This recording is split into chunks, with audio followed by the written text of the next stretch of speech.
Isa sa mga ikinukonsidera ng mga taong nagpaplano pa lamang magtayo ng bagong negosyo ay ang pagbili ng isang sasakyan na magagamit mo rin bilang isang family car o kaya naman gusto mong i-partner sa hanap buhay. Isang sasakyan na bagay dyan ang tatalakayin natin ngayon. Mas affordable ang klase nito at maluwag at mas maraming seating capacity. Wala pang 1 million ay makakabili ka na. Yan ang tatalakayin natin kasama ng kabuuang presyo nito. Pero bago yun, syempre, kung bago ka pa lamang po dito sa akin channel, baka naman kabigyan po mo like, subscribe button pati ng notification bell para naman matipid ka lagi sa mga video na gagawin ko pa. Alright, simulan na natin to!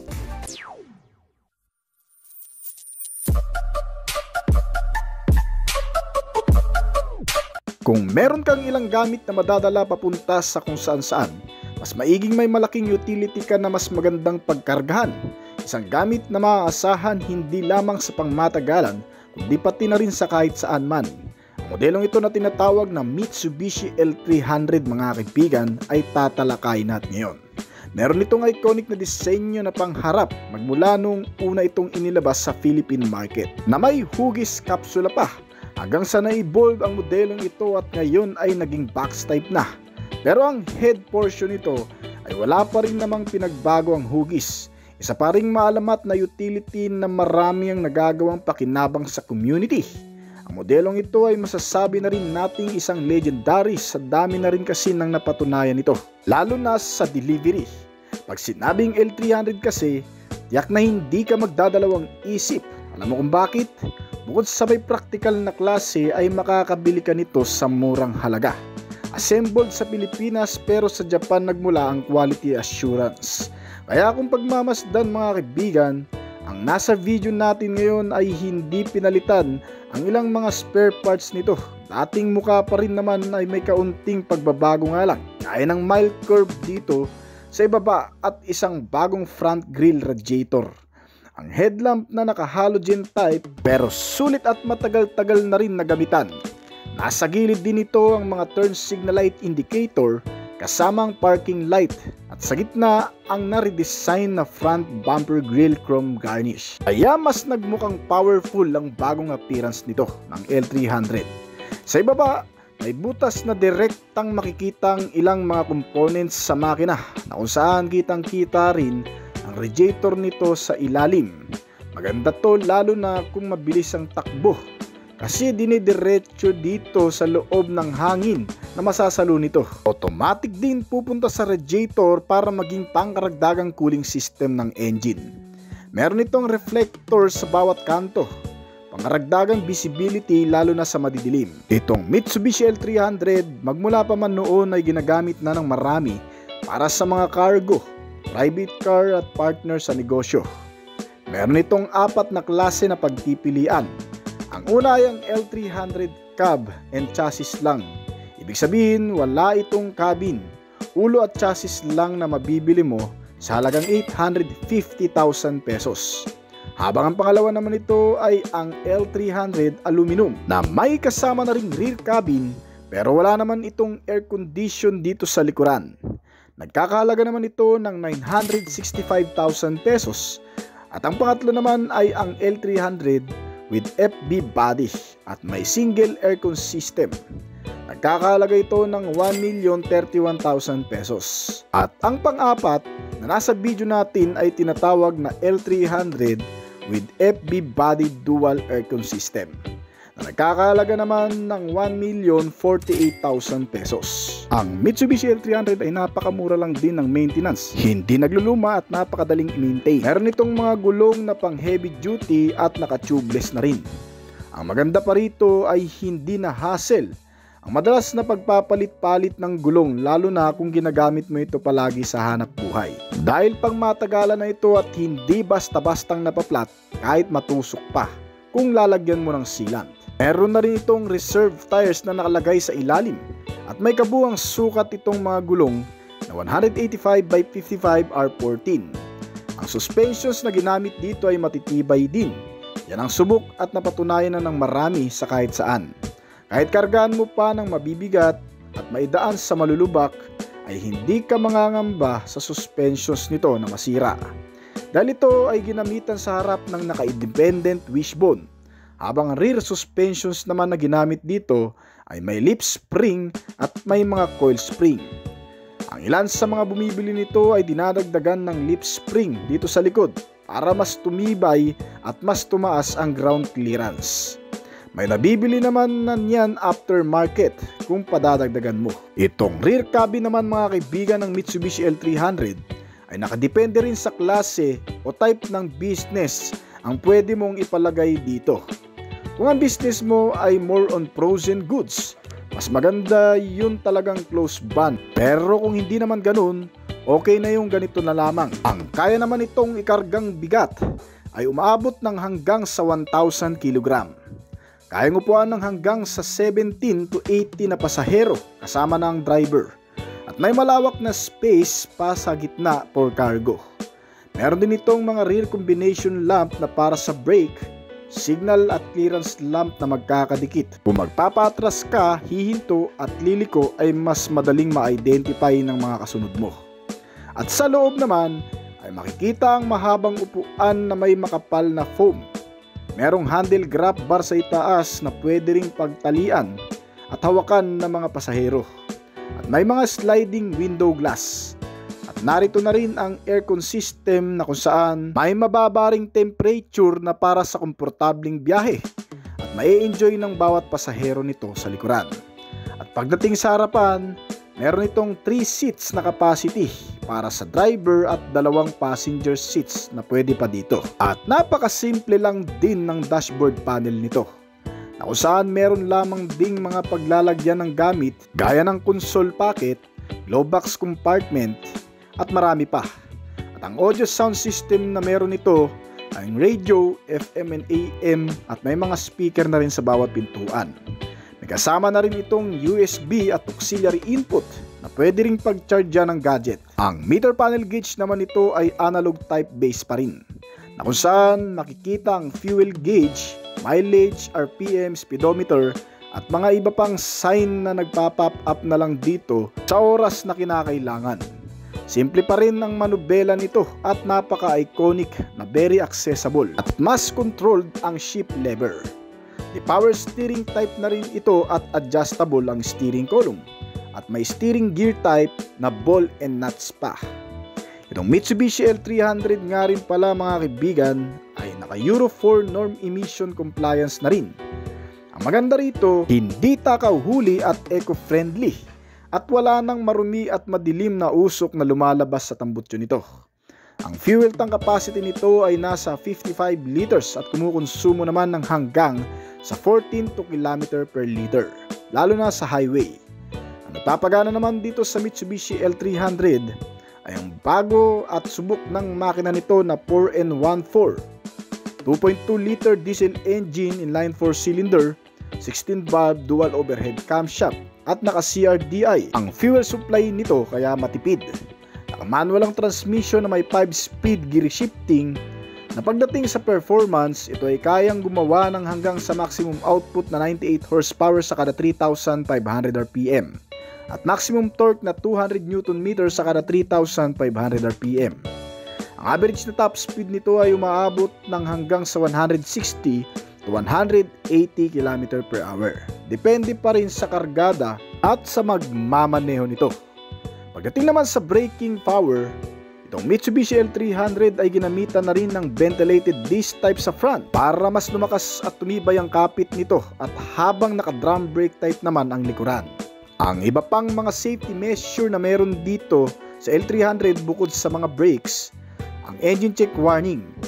Ang engine check warning ay makikita nating lumalabas lamang kapag nagkakaroon ng aberya, problema sa makina o sistema ng sasakyan. Makikita mo rin ito katagalan sa dashboard panel. At meron din itong side impact beams. Ang side impact beams naman ay isang safety features na rin na inilagay sa bawat gilid nito o panel o sa mga pintuan, na kung saan kayang i-absorb ng panels ang anumang lakas ng puwersa kung sakaling mababangga na hindi direktang mapupuruhan ang mga pasahero. So ibig sabihin kung magkakaroon man ng banggaan, isa ito sa mga puprotekta sa iyo sa loob. Nilagyan din ito ng mga seat belt sa driver and passenger seats. Sa front nga lang. Pero may mga handle grab bar naman na hawakan ng mga pasahero na nasa likuran. Ang Mitsubishi L300 pagdating naman sa dimensyon o kabuang sukat nito, meron itong haba ngayon na 4,440 mm o katumbas ng 444 cm.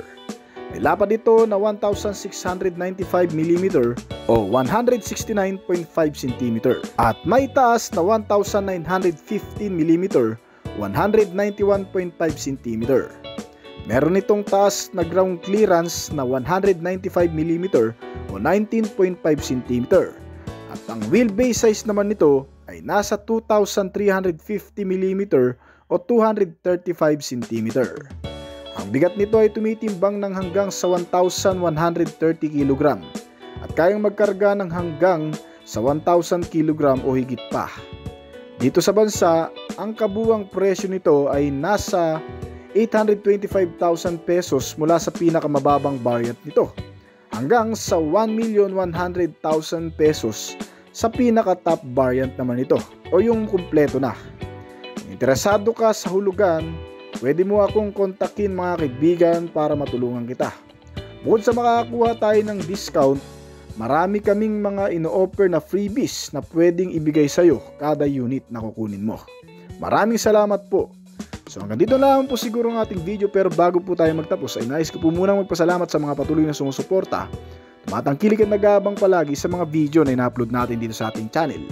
Maraming salamat po at shoutout po sa inyo guys. Kung bago pa lang po dito sa aking channel, baka naman kaibigan po din maklik yung subscribe button pati ng notification bell para naman mag-update palagi sa mga video na gagawin ko pa. At syempre hintayin ko rin ang opinion at comment mo sa baba kung may mga tanong ka tungkol sa video na ito. Huwag kang mayang mag-comment kaibigan upang nasa ganun ay masagutan ko rin ng mga nais mo pang malaman at makakuha rin ako ng idea mula sa iyo na magagamit ko sa aking mga susunod pang video na gagawin. This is Oblis Collection, thank you! Kinikilala bilang isa sa pinakamagandang delivery van sa bansa itong Mitsubishi L300. Sa tinagal-tagal ng pamamayagpag sa bansa, ang modelong ito ay talagang nasubukan na rin ng marami ang kalidad, pagiging matibay at matatag nito sa lahat ng aspeto.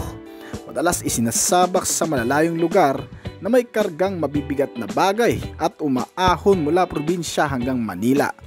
Ganyan kalakas itong L300 na magpahanggang ngayon ay hindi nawawala sa listahan ng pagpipilian kung pang business ang iyong paggagamitan. Kaya naman sa video na ito ay malalaman mo kung ano nga ba talaga ang magugustuhan mo sa modelong ito. Unang-una, may malaking espasyo na kaya ang hanggang sa 20 katao o higit pa. Isa pa, hindi mo iisiping simpleng pang delivery lamang din ito. Dahil madalas ang iba, ito na rin ang ginagawang family car. Isa pa, bagay din kasing pampasahero ito dahil sa pagkakataong ito ay nilagyan na rin ng another AC ventilator o air conditioning sa rear cabin space nito. Kaya ang pagiging comfortable at napakaaliwalas na pakiramdam sa internal cabin ay talagang maipagmamalaki mo na. May handle grab bar at mga sliding window glass at mga upuan na may makakapal na foam na gawang nylon fabric. Ang front seat naman nito ay kayang sakyan ng 3 tao na may komportableng pagkakaupo. May mga seat belts na rin itong kasama, dagdag para mas maging safe ang pagsakay. Isa pa, may entertainment and communication na rin ito na kung saan ang bawat biyaheng malayuan ay maaaliw at malilibang ka na rin. Tanggal inip, pagod at antok, lalo na kung may idadaan mo din ito sa matraffic na lugar. Sinamahan na kasi yan ng FM and AM radio. May mga speaker sa front with USB and auxiliary input at meron na rin kasamang accessories power outlet socket na pwede mong paglagyan ng pagsasaksakan ng iyong gadget kapag ikaw ay nalobat. Meron na rin itong kasamang console pocket na pwede mo namang paglagyan din ng iba pang mga gamit na pwedeng pagkasyahin. Ang buong dashboard nito makikita ang ilan sa wiring at interior specs. Nasa itaas na rin ang shifting, kaya hindi na hassle para sa marami. Pagdating naman sa funnel gauge nito, makikita ang analog type na instrument cluster, may tachometer, drift meter, ang fuel gauge at mga signal indicator at marami pang iba. Ang manubela nito ay hindi ganong katigas gamitin, lalo na kung naaalagaan mo pa sa mga maintenance recommendation. Dahil bukod sa ginamitan ng power steering, at steering gear na ball and nut ay hindi ka rin mahihirapan i-maniobra sa napaka-smooth na pagmamaneho ng manubela nito. At syempre di-adjustable na rin ang steering column nito kaya maisusunod mo sa lawak ng space depende sa kung saan ka mas komportable. Itong modelo ng Mitsubishi L300 pagdating naman sa kanyang exterior design, makikita ang pagiging malaking klase ng sasakyang ito. Mukha rin kasi talagang truck na may maamong itsura, pero light vehicle pa rin itong tinatawag ng ilan. Ang buong itsura nito dito sa front face ay naka-flat yan. Ang mga headlamp, mga turn signal lamps at clearance light nito na naka-valve type pa ay sapat lang din para bigyan tayo ng mas maliwanag na daanan at kapaligiran sa gabi. Lalo na sa mga dinadaanan natin kasama ang mga tail lamp nito. Para naman mas maging visible palalo sa mga makakasalubong at makakasunod natin. Mga naka-valve type na rin yan na okay na rin naman. Ang modelong ito sa front face pa rin ay may makapal na ring grille chrome accent, pangkaragdagang sa forma nito. Well, di pa rin naman yan maijajudge sa bagay na yan kung hindi mo malalaman ang mismong performance na meron ito. Na pagdating sa kabuuang detalye ng makina, ito ay pinapagana ng 2,268 cubic centimeter na displacement capacity o 2.2 liter diesel engine, inline 4-cylinder, 16-valve dual overhead camshaft. Naka Euro 4 compliance na rin kaya kung dati ay takaw sa huli dahil sa madalas napapansin ang pagiging polluted nito, ngayon ay hindi na ganun. Sa bagong emission norm na Euro 4 ay siguradong safe ka na sa mga enforcer niyan sa pagiging eco-friendly nito. Ang fuel supply system naman nito ay ginamitan ng napakatipid na sistema para kumonsumo ng gasolina. Naka CRDI o tinatawag na Common Rail Direct Injection Engine. Nakakonekta sa makina kaya ang katipiran ay maaasahan mo na rin. Kumukonsumo lamang din kasi ito ng 1 litro sa kada 15.43 km na layo ng tinakbo. Well, yan ay nakabase pa sa mga klase ng kalsadang dadaanan mo. Isa pa, ang fuel tank capacity din nito ay malaki-laki talaga, na may 55 liters ang full tank kaya kahit na malalayong lugar ay siguradong makakarating ka ng walang hintuan. Itong utility van pagdating naman sa performance output, naka-manual transmission at may gearbox na 5-speed yan. Kaya ang hatak niyan kahit mabigat ang kargada niyan ay kayang-kaya kahit pa sa matataas na lugar. Pagdating kasi sa maximum output na nagagawa, ito ay kayang mag-produce ng 98 horsepower sa kada 3,500 RPM at 200 Nm of torque naman sa kada 3,500 RPM na rin. Ay ang average top speed naman na nagagawa nito ay umaabot sa 165 km/h. Mabigat-bigat na kargada ay hindi naman issue kung tutusin. Mabilis-bilis na rin naman yan at ang mas mahalaga naman din dyan ay malakas humatak. At pag-uusapan naman natin ang mga suspensions nito. Ginamitan ng napaka-reliable na chassis and suspension. Nakadesign para sa matinding kargahan. Heavy duty kumbaga, na may front suspension na independent wishbone at rear suspension na naka-leaf spring with shock absorber and coil spring. Matitibay kahit pa may karga at maidaan mo man sa malulubak. Tiyak na magandang laro ng bouncing ang ipamamalas nito. Ang braking system naman ito, pagdating sa front, ito ay naka-ventilated disc type at rear brake naman na leading drum brake type. Wala namang problema sa stopping force kasi nasubukan na yan ng marami sa atin. Ang mga gulong nito ay makakapal. May kabuuang sukat na 185 by 55 R14. Ginamitan ng tube tires at rim type. At kung pag-uusapan naman natin ang kabuuang sukat nitong Mitsubishi L300, ito ay may rectangular shape na may kabuuang haba na 4,440 mm. Ang kabuuang lapad naman ito ay nasa 1,695 mm at may kabuuang taas na 1,915 mm. Ang wheelbase size nitong sasakyan ay nasa 2,350 mm. May ground clearance din ito na 195 mm. May kataasan na rin naman pero kung nakukulangan ka pa dyan, Pwede mo namang itong padagdagan ng lip spring para mas matatag at mataas palalo. Itong modelo ay available sa bansa na may dalawang klaseng pagpipilian. Yung isa na tanging ulo lang nito at chassis na may kabuuang halaga na 950,000 pesos. At kung gusto mo naman yung may kasama ng cabin sa likuran, ito naman ay nagkakahalaga ng 998,000 pesos kapag naka-single aircon system lamang. At kung dual aircon system naman, ito ay nagkakahalaga din naman ng 1,050,000 pesos dito sa bansa at nag-iisa lamang din ang kulay nito. At konting trivia lang mga kaibigan, itong rear cabin nito ay hindi gawang Mitsubishi. Depende sa brand na kukunin mo. Meron kasing Almasora manufacturer at Centro manufacturer na gumagawa ng rear cabin space ng mga ganitong klaseng van. So kung sakali mang magkakaproblema kayo sa mga spare parts nitong rear cabin space, ay sa mismong manufacturer nyo ito pwedeng mabili o ma-inquire sa Centro or Almasora lang. So hanggang dito na lamang po siguro ang ating video, pero bago po tayo magtapos ay nais po munang magpasalamat sa mga patuloy na sumusuporta, tumatangkilik at nag-aabang palagi sa mga video na ina-upload natin dito sa ating channel. Maraming salamat po at shoutout po sa inyo guys. Ngayon kung bago ka pa lamang din po dito sa ating channel, baka naman kaibigan pwede mo maklik ang subscribe button pati na ang notification bell para naman ma-update kita palagi sa mga video na gagawin ko pa. At syempre hintayin ko rin ang opinion at comment mo sa baba kung may mga katanungan ka tungkol sa video na ito. Huwag kang mayang mag-comment kaibigan upang nang sa ganun ay masagutan ko rin ang mga nais mo pang malaman at makakuha rin ako ng idea mula sa'yo na magagamit ko sa aking mga susunod pang video na gagawin.